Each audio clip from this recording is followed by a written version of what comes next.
Hello everyone, this is Engineer Jigs and welcome to our differential calculus series. This time I will teach you the third derivative calculator technique, which is actually a continuation for what we did earlier, which is the second derivative caltech. So in case if you haven't watched that video, I will put the link in the caption or in the post description. So again, why do we need to master third derivative caltech or second derivative caltech? So the reason is, what if we'll be given complex functions to be derived, such as functions that are a mix of trigonometric functions, hyperbolic, logarithmic, and exponential. Then it will be time consuming and it will be difficult for us to manually check it. So this is very useful in our exams in university or undergraduate. It will be more important for us also in the board exams because it will save us a lot of time. So for simplicity in this video, we used this function y equals x ln x because it is one of the functions that has a short solution. So we get its first derivative, which is this, and the second derivative, which we have covered this in our second derivative video. In case if you haven't watched it, then check it in the caption or in the post description. And then calculating its third derivative of this function. So the third derivative is this. So y triple prime equals -1 x squared. So our goal right now is to check if this answer is correct. So in the third derivative, we use the derivative function of your calculator thrice or 3 times, unlike the second derivative.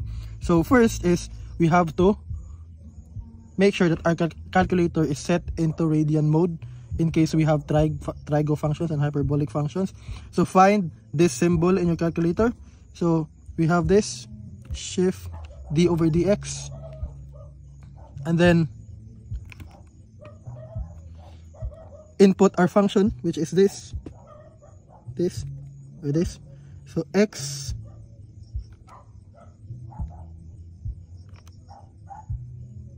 ln of x, and then set the value into 0.1. Okay, and then the answer is you need to store it into a. Shift store a and then press AC. And then you need to derive again using your calculator.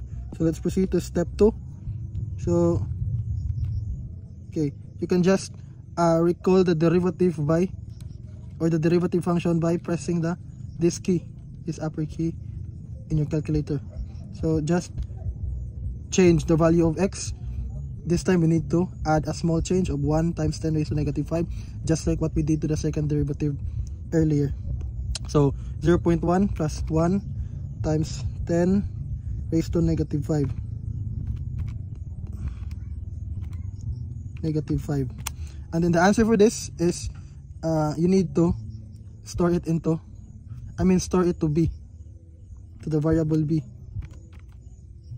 Shift store b and then press AC. And then last is you need to derive again, but this time use another value for the change. We can use 2 times 10 raised to -5, and then the answer must be stored in C. So instead of 1, we use 2, and then shift store C. Now we have values for A, we have values for B and C. Okay, so after this we need to proceed to step 4, which is this formula. You need to memorize this formula. So this is how we get the third derivative using your calcu. So since we have the values for A to C, so your third derivative is calculated by this formula: C minus B over 1 times 10 raised to -5 minus B minus A over 1 times 10 raised to -5 all over 1 times 10 raised to -5. And then the answer for this must be stored to the D variable. So this is how we do it. So first is the fraction. So C minus B over 1 times 10 raised to -5 minus B minus A over 1 times 10 raised to -5, and then all over 1 times 10 raised to -5. So this one. So we have -100, and then we need to store this into the variable d.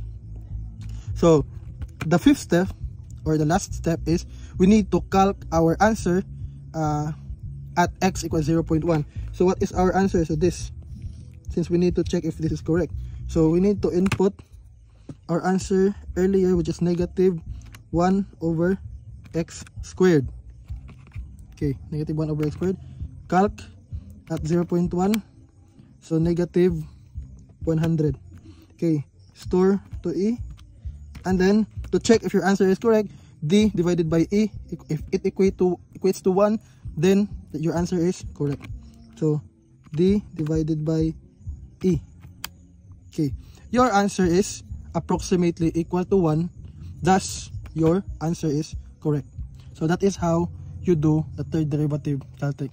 You can try complex functions just to appreciate, and feel free to ask some questions and recommendations, and follow our differential equation series and save this video. Thank you.